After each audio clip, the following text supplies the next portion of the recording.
Olá! Hoje a gente vai mergulhar na história de uma armadura secreta, pode-se dizer, de um sapo.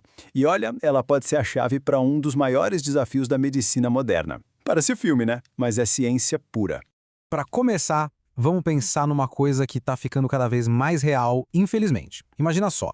E se os antibióticos que a gente confia que protegem a gente simplesmente parassem de funcionar? Pois é, para milhões de pessoas, isso já não é mais uma hipótese. Já é uma realidade e uma realidade bem assustadora. Aquela era em que a gente tratava infecções de forma super tranquila, bom, ela pode estar chegando ao fim. E o pior, de forma bem silenciosa, por causa de uma crise que está crescendo no mundo todo. Mas a parte fascinante é que a solução para essa crise toda pode estar escondida num lugar que, olha, pouca gente imaginaria. A chave para o nosso futuro talvez venha de uma fonte bem surpreendente. Então, vamos lá. Primeiro, a gente precisa entender o tamanho desse problema. O que acontece no mundo em que os antibióticos já não têm mais a mesma força? A questão é bem direta e, sinceramente, assustadora. Os nossos melhores remédios, aqueles mais potentes, estão perdendo a guerra contra as chamadas superbactérias. Basicamente, são bactérias que evoluíram, que aprenderam a se defender dos antibióticos. E isso, claro, é uma ameaça gigantesca para a saúde global. Ok, o cenário é preocupante, né? Mas e se a resposta não estiver só dentro de um laboratório de última geração, mas sim no coração da Amazônia? Pois é de lá que está surgindo um herói totalmente improvável. A gente está falando da imensa biblioteca biológica que é a floresta. A resposta pode estar escondida ali. Os cientistas estão literalmente mergulhando nesse tesouro genético, procurando por compostos novos, por alguma coisa que possa virar o jogo contra essas superbactérias. E é aí que entra a nossa fonte de esperança tão inesperada, o veneno do sapo cururu da Amazônia. O nome científico é Rheibogutatus. É ele mesmo, o herói improvável dessa história toda. Tá, mas veneno de sapo? O que é isso exatamente? Bom, é uma secreção que fica armazenada em glândulas na pele dele, sabe? E funciona como se fosse um escudo biológico superpotente. E o mais incrível é que esse veneno tem uma função dupla. Por um lado, claro, ele afasta os predadores. É a defesa clássica. Mas, por outro, ele também funciona como um escudo microscópico, protegendo o próprio sapo de infecções, de vírus, fungos e bactérias. E foi exatamente essa segunda função que fez os olhos dos cientistas brilharem. Certo, então os cientistas viram isso e pensaram, opa, tem algo aqui. Mas como eles foram do veneno bruto até uma descoberta científica?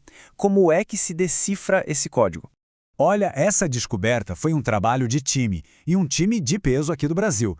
O Instituto Butantan estava na liderança, mas contou com a colaboração da Unifesp e também da Fiocruz, que, aliás, forneceu as amostras do veneno. Um esforço conjunto, sabe? Tão importante que foi publicado na renomada revista Toxicon. O processo que eles seguiram foi super meticuloso. Primeiro, claro, extraíram o veneno. Depois, começaram a analisar as proteínas que compõem esse veneno para ver quais pedacinhos, quais fragmentos pareciam mais promissores. E, por último, a prova de fogo. Testaram o potencial desses fragmentos contra as bactérias. E aí que tá o pulo do gato. Ou melhor, do sapo nesse caso. O segredo não era o veneno inteiro, mas sim partes bem pequenininhas dele, os chamados peptídeos. Pensa neles como fragmentos minúsculos de proteína. Foram essas pecinhas que os cientistas conseguiram isolar e estudar. E a grande descoberta foi essa. Os pesquisadores viram que alguns desses peptídeos eram matadores de bactérias de primeira. Nos testes em laboratório, eles mostraram um potencial antibiótico simplesmente incrível. Tá, legal, super interessante. Mas, na prática, o que isso significa? Por que essa descoberta é tão importante assim para o futuro da saúde de todo mundo? Tem uma fala do Daniel Pimenta, o pesquisador líder do estudo, que resume tudo perfeitamente. Ele disse que, nesse cenário de resistência a antibióticos, ir até a natureza procurar novos compostos é uma estratégia fundamental. É uma das nossas melhores apostas para desenvolver remédios que consigam de fato combater as bactérias resistentes. Agora, é bom a gente ter um pé no chão.